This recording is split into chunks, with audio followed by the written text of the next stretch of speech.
పొలంలో ఓ అందమైన ఇల్లు కట్టుకొని ప్రశాంతంగా జీవించాలని చాలా మంది కలలు కంటారు. అయితే వ్యవసాయ భూమిలో నేరుగా ఇల్లు కట్టుకోవచ్చా? ప్రభుత్వం కూల్చేస్తుందా? ఎలాంటి అనుమతులు తీసుకోవాలి? ఏ రూల్స్ పాటించాలి? తెలియక నిర్మాణం చేపడితే భవిష్యత్తులో భారీ నష్టాలు ఎదురయ్యే అవకాశం ఉంటుందని నిపుణులు హెచ్చరిస్తున్నారు. వ్యవసాయ భూమిలో నేరుగా ఇల్లు కట్టేందుకు అనుమతి లేదు. భూమిని నాన్ అగ్రికల్చర్ రెసిడెన్షియల్ గా మార్చుకోవాలి. తెలంగాణ, ఏపీలో రెవెన్యూ శాఖ అనుమతి అవసరం. భూ వినియోగ మార్పు తర్వాతే నిర్మాణ అనుమతి లభిస్తుంది. అవసరమైతే లేఅవుట్ అప్రూవల్ కూడా తీసుకోవాలి. వ్యవసాయ భూమి అంటే పంటల సాగు, తోటలు, డైరీ, పౌల్ట్రీ వంటి వ్యవసాయ అవసరాల కోసం నమోదైన భూమి. అలాంటి భూమిపై నేరుగా శాశ్వత నివాస గృహం నిర్మించేందుకు సాధారణంగా అనుమతి ఉండదు.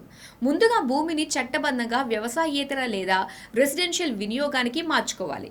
ఆ తరువాతే సంబంధిత స్థానిక సంస్థ నుంచి బిల్డింగ్ పర్మిషన్ తీసుకుని ఇంటి నిర్మాణం ప్రారంభించాలి. తెలంగాణ, ఆంధ్రప్రదేశ్లో ఇందుకోసం రెవెన్యూ శాఖ అనుమతి తీసుకోవాలి.